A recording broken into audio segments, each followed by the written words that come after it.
Okay, this is going to be a quick video on how to set SuperHal Bullpen for playing Strat-O-Matic games. And basically, like any computer, it needs instructions or programming to know what to do in particular instances. And for this application here, we need to give it its instructions on what to do on our behalf for making bullpen decisions. So basically, to set a SuperHal Bullpen, well, let me say this. This is going to be a very basic how to do it, and a couple of things you want to make sure you do, maybe 5-10 minutes the most, and then take another 5 or 10 minutes on the back end to talk about some other things that a manager may want to consider when setting up their bullpen. So very quickly, we have selected Rochester from Polo Grounds as our guinea pig to set up a bullpen for. And so for any team, what you'd want to do is select the team, go to Update Computer Manager, and go to SuperHal Bullpen. And what you're going to see typically is something like this: is a bunch of gibberish, a bunch of mixed up names. You're going to see these numbers, letters, things coming at you, and it's kind of hard to make sense of what the ask is here, what you would need to do to actually set this up. So we'll just make sense of it real quick. What you have before you, what we have before us, are 50 different opportunities to give the computer instructions for what to do for us on our behalf as it relates to our bullpen management. These instances are broken down into what score the game is, how many outs the game has at that point, what type of batter the pitcher is going to be facing, what list to choose from, that's what ID is, and whether you want to force that situation or not. And we'll talk about these a little bit more at length as the video progresses here. So for instance, the two main things that pretty much I think every manager would want to have done in their place is to make sure their closer comes in the right situations and not in the wrong situations. Like helicopter stuff flying around behind me. Okay, so we want to do a set a closer line and a blowout line. Those are the two most basic things. So we'll start with the closer line. So a closer typically comes in when a team is winning. They're up by 1 run to up by, we'll say, 4 runs. If your guy's short on usage, maybe make it 3 runs, something like that. But typically, this is when a team would bring in a closer. Up by 1 to 4 runs in the ninth inning. How do I do ninth inning? 24 to 26 outs, which is kind of a trip to wrap your head around because you're like, why isn't it 27? Why isn't it 25, etc.?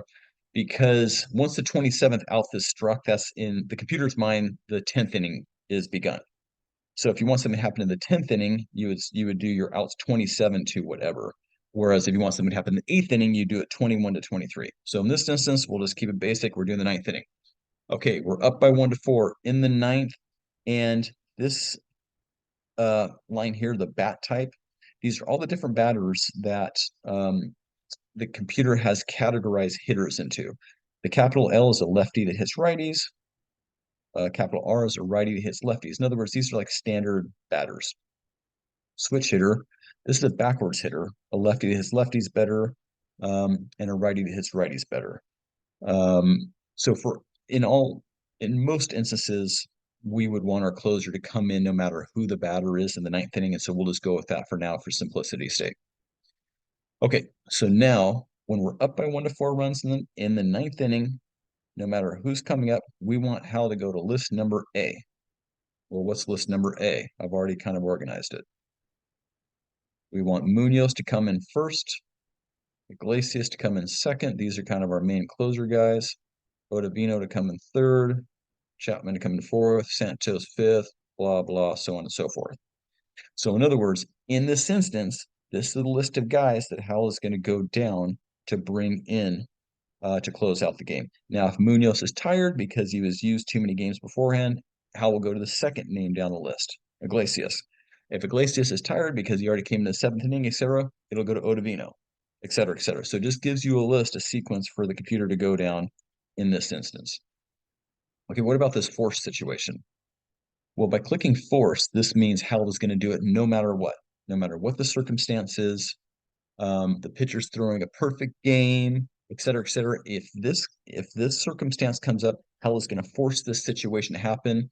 Otherwise, if you don't click force, Hal may do it, Hal may not do it. And it depends on this other thing that we'll talk about a little bit later. It depends on a chance, a probability. So for now, If you want Hal to bring in a closer for sure, you'd click force, and that's going to happen every game no matter what in this instance. Something to note with this. Once that force has been fired off, you need to give it a backup line of the same thing right below it, because Hal doesn't go back to a force line twice. So in other words, if Munoz comes in the ninth, gives up 2 runs, is tired, we want Hal to bring in Iglesias next. But Hal won't go back to this list here. So you got to have a backup list right below it of the same thing for Hal to know to now go to Iglesias because Munoz will not be an option. So when you do a force, you want to back it up with an identical line right below it for Hal to refer to if it has to go to that instance twice. Okay, so that's the closer line. Let's pick another one. Let's say we're getting blown out. From infinity to 5 is kind of typically, at least what I consider to be a blowout. And I wouldn't worry about it until inning, let's say 5 to inning, whatever. If I'm down by 5 runs in the 8th, if I'm down by 5 runs in the 14th, me personally, I typically want to go to my beat up guys because the chances of me getting back in that game are very, very slim. Okay, so I'm gonna make this line H. Line H, blowout. Okay, so instead of doing my best to worst, I'm gonna do my worst to best. Or in this instant, Rochester's. I forget who's who, but we'll just make a rough list. Okay, blah, blah, something like this. Now, in this instance, if the team's getting blown out by, say, 5 runs, 6 runs, 7 runs, whatever, instead of going to Iglesias in the 7th inning in a blowout and wasting Iglesias' innings, it'll now go to Barlow first. And it'll Barlow absorb the hit. And then Santos, and then Puck, et cetera, et cetera. Now, what if we want to do the same thing, but we're up? We're winning by a lot. I usually don't trust a lead to a crummy bullpen unless I'm really, really winning. So we'll say up by 7. Any batter type. Oh, I forgot to put the batter types in this one. And I also forgot to drop down to list H blowout. List H blowout. Okay, this should be, we're going to rename this closer. Okay. So, in this instance, in our 9th inning, we got our closer line set up. In this instance, 5th inning, I don't know if I'm doing my math right. I think that's the 4th or 5th inning, whatever. I'm not able to do math right now. So, getting beat up, down by as many as 99 to down by 5. Hal's going to go to my blowout line if Hal makes the decision to go to the pen. And if I'm winning by a lot, 7 to 99, Hal will go through this list in this order again if Hal decides to go to the pen. And we'll show you in just a second how and when Hal decides to go to the pen. A couple other things to consider.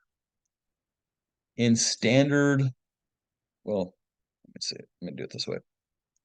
Okay, these ratings, when you're looking at a pitcher, what does this stuff even mean down here? What does any of this mean? That's a whole other video. But for right now, what does this mean? The 0 means Andres Munoz cannot start a game. At least he'd be tired instantly. In a reliever situation, he can typically go an inning without becoming tired. And it's more complicated than that. You have to get a combination of hits, walks, and it depends on what the league settings are, et cetera, et cetera. But just for our purposes here, Munoz is pretty much a 1-inning guy. This last number is closer rating. And that's how deeply he can go into a closer situation without getting tired. Now, Polo Grounds does not utilize this rule, so this doesn't really matter for Polo Grounds. But in other leagues, somebody like Iglesias could stay in a tough closer situation longer than somebody like Munoz. How is that decided? Well, it's decided on how many closer situations they were in and they succeeded in. Munoz only saved 14 games this year. Iglesias saved 36. So that's how that closer rating is determined. But again, Polo doesn't use it, so there's nothing that we need to worry about. But this 1 inning is something we need to worry about. Because if we go to the blowout line, we're getting hammered. It's the 5th inning. Computer brings in Barlow. Well, Barlow is going to get tired after an inning. Santos is going to get tired after an inning.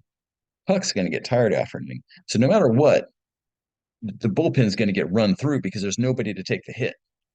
So usually these blowout guys, you kind of want a guy that doesn't tire for like 2 innings, 3 innings, 4 innings, and they can really absorb it. Another thing you do is double click on him and make him a mop-up guy, but whatever. Okay, so basic Hal settings, there you go. That's how you set a closer line. That's how you set a blowout line. Okay, So for some more information on this, how it works, if you want to go even further, we'll keep going.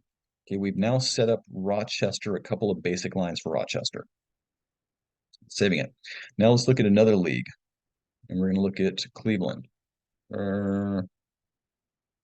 Yeah, let's look at the Angels.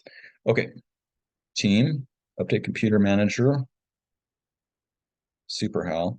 Now in this league, every team comes stock with basic bullpen settings. But now that we've broken down the code, let's kind of figure out what these settings are. Okay, so this is closer. This is ninth inning to extra innings, infinity. The score is tied to up by 4. What's going to happen? The best guy is going to come in. In this instance is Class A, then the next best guy, then the next best guy, then the next best guy. 8th inning, B list. Down by 1 to up by 3 in the 8th inning. Any batter refer to this list as it forced? No. 7th inning, 6th inning, 0 through 5th inning. If the Hal goes to the pin, this is the list they're going to go to, which is E. Okay. Blowout. Blowout losing is the F list. Blowout winning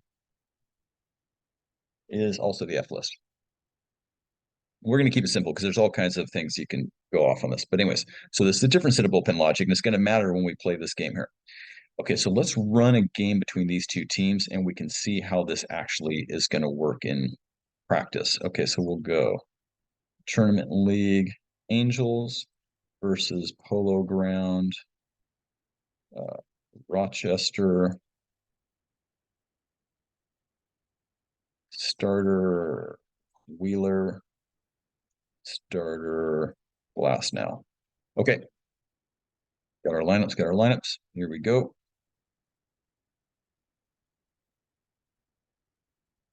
I think I turned the volume off on it. Okay, so let's get to the middle innings when actual bullpen decisions are being made. Game, quick play. Let's get to like the 5th inning. Okay, LA's up 5-zip. Let's check real quick. Let's look at the box score and see what happened. Okay, no pitching changes so far. Wheeler's given up 5. Glasnow's given up 0. We're in the bottom of the 5th. Okay, we'll hopefully start seeing some bullpen decisions happening. I'm going to turn off the flight up. Let's just change it. Okay. All right, here we go. Bottom of the 5th. Shohei. Lines out. Geloff grounds out.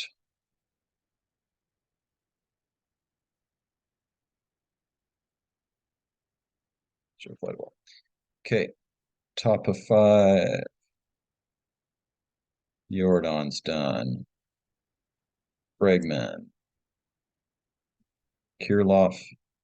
Okay, keep going. I'm going to keep going until a bullpen decision is made, and then you'll see how this whole thing actually works. Okay. Okay, Rowley's on 6th. Okay, let's just take a look. Game, check information. Go down here, miscellaneous. Okay, this tells you what Howell's thinking. Again, it was game, check information, then go down miscellaneous. What are the chances that Howell pinch hits right now? Pinch run, steals second, steals third, hit and run, et cetera, et cetera, et cetera. 0. Why?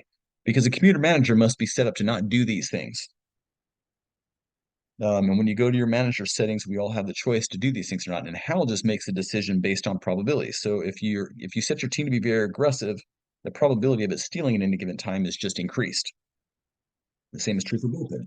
If you set Howell to be very aggressive in the bullpen, it's much more likely they're going to make a pitching change.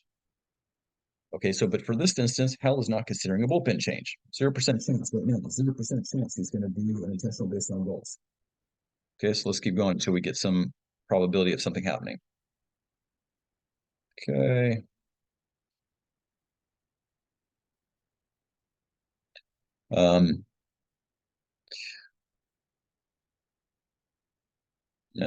Okay, and for some of those that are watching this, maybe they haven't seen the card and dice thing happen before. Basically, There's the pitcher's card, there's the hitter card, and where obviously the dice land is what's going to happen. All these icons mean different things, hit to different fielders, depends on what ballpark you're in, blah, blah, etc. Okay, Marte. Let's try to get some base runners here, get some bullpen action going. Okay, Harper singles. There we go. Okay, Wheeler's giving up a little bit. Let's see. Check information, miscellaneous. Hal's still not considering going to the pen. Check bullpen, none. Oh, maybe now. Shohei's doubling. Okay, now Wheeler's tired. Option game, check information. Miscellaneous. Okay, 99% chance Wheeler's going to get yanked right now. Okay, now let's watch Hal yank him and see why he does what he does. Yanks him for Barlow. Why? Game, check information. Miscellaneous. Because we have a logic line set up. When there's 18 outs, when this batter type is coming up, line 5 says go to order H, in which case our first guy was Barlow. This is a beat up situation. Rochester's down by 7. Now it goes to Barlow. Keep going. Okay, Shohei just got thrown out trying to steal third, apparently.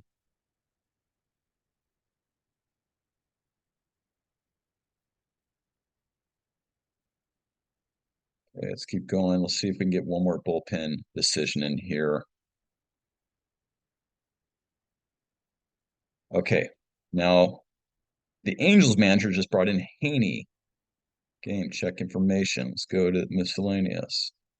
Okay, why? Because his blowout line came in. He's up by 7. There's 18 outs in the game. Switch hitter coming up. Line 8 on the Angels bullpen logic says choose order F, and the first pitcher in that order F is Haney. Okay. So on and so forth. And that's how Hal makes all the decisions. So let's see how this one's going to turn out. Quick play after the game. Angels win 9-4. Get the box score.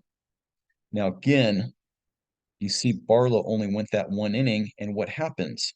Iglesias comes in, Munoz comes in, exactly what we don't want to have happen.